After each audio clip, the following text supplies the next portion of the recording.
উপস্থিতিরা সবাই কেমন আছো? হ্যাঁ, আমিও আলহামদুলিল্লাহ ভালো আছি। আজকে আমরা আমাদের গণিতের কি করব জানো? আজকে আমরা করব যে আমাদের গণিতের গুণ ও ভাগের সম্পর্ক। ঠিক আছে? আমরা কি করব বলো তো? গুণ ও ভাগের সম্পর্ক। আচ্ছা, আমরা এটাকে একদম সহজে বোঝার জন্য আমরা তোমাদের বন্ধু আয়েশাকে দিয়ে কাজটা বুঝাবো। আয়েশা এদিকে আসো। আমরা আয়েশার হাতে কি দেখতে পাচ্ছি? কলম। আয়েশা, তোমার কাছে কয়টি কলম আছে? 24টি কলম। আয়েশার হাতে কয়টি কলম আছে? 24টি। আমরা আয়েশার এই 24টি কলম তার 6 জন বন্ধুকে কি করতে দিব? ভাগ করে দিতে বলবো। তার আমরা এদিকে দেখি আয়েশা, তুমি তোমার বন্ধুদেরকে 6টি কলমগুলো ভাগ করে দাও তো।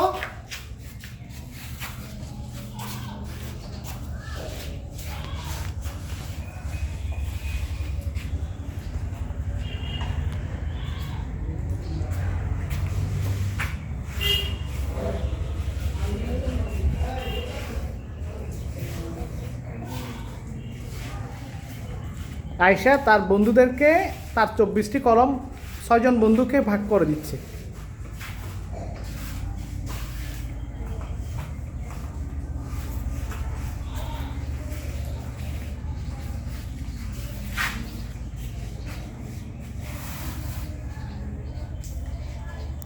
আয়েশা, তোমার ভাগ করে দেওয়া শেষ? আচ্ছা, তোমার বন্ধুরা প্রত্যেকে কয়টি করে কলম পাইছে আর তোমরা কয়টি করে কলম পাইছো বলো তো? গণ দেখো তো। আচ্ছা, সবাই কি 4টি করে পাইছো? হ্যাঁ। নাকি কেউ বেশি কম পাইছো? তুমি কয়টা পাইছো? 4টি।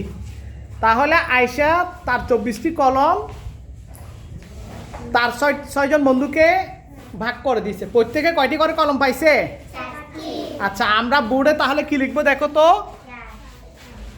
বোর্ডে লিখি, আয়েশার বন্ধুর কয়টি কলম ছিল? আয়েশা বন্ধু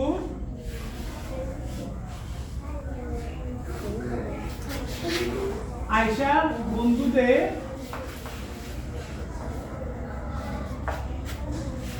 আয়েশার 24টি কলম ছিল। আমরা সহজে লিখি, আয়েশার কয়টি কলম? 24টি কলম, তাই না? এই 24টি কলম কয়জন বন্ধুকে ভাগ করে দিয়েছে? 6 জন বন্ধুকে ভাগ করে দিয়েছে, তাই না? তাহলে 6 জন বন্ধুকে ভাগ করে দেওয়ার পর দেখো কিরকম হয়। 24 ভাগ 6 আমরা দেখতে পাচ্ছি। 24 ভাগ 6। তার আয়েশার প্রত্যেক বন্ধু কয়টি করে কলম পাইছে বলো তো? কয়টি করে কলম পাইছো? দেখাও তো দেখি। সবাই 4টি করে। তাহলে আমরা এখানে দেখি 4টি।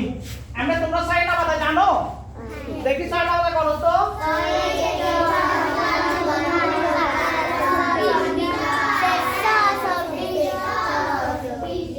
তাহলে 4 6 আমরা কয়টি পাইছি?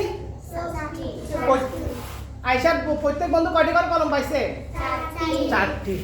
এখন কাজ হচ্ছে যে আমরা প্রথমে ভাগ করেছি, এখন আমরা করে দেখব আয়েশা 3 জন বন্ধু কয়টি কলম পাইছে। আয়েশা 3 জন বন্ধু, তাহলে আয়েশার এক বন্ধু যদি 4টি কলম পায়, আর এক বন্ধু 4টি, আর এক বন্ধু 4টি, মোট কয়টি হয়েছে? 12টি। আমরা এটা সহজে কেমনে করবো? এখন আমাদের 12টি কলম এভাবে গণতে হবে না, একটি একটি করে, কিন্তু আমরা কি এভাবে গণবো? দেখি আমরা 3 জন বন্ধু প্রত্যেকে যে 4টি পাইছে, এদিকে দেখো আমরা, তাহলে প্রত্যেক বন্ধু কয়টি করে কলম পাইছে? 4টি।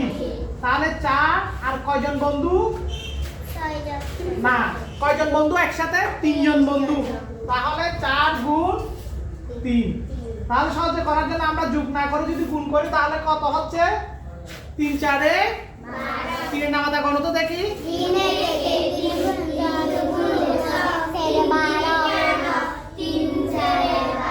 তাহলে 3 জন বন্ধু কয়টি কলম পাইছে? 12টি কলম। এই যে দেখো 12টি কলম। তাহলে আমরা এভাবে বুঝতে পারবো। তাহলে আমরা সহজে যে আয়েশার 24টি কলম 6 জন বন্ধুকে ভাগ করে দিয়েছে, প্রত্যেক বন্ধু কয়টি করে কলম পাইছে? 4টি। আর 3 জন বন্ধু কয়টি কলম পাইছে? 12টি কলম। তাহলে আমরা আজকে কি বুঝলাম?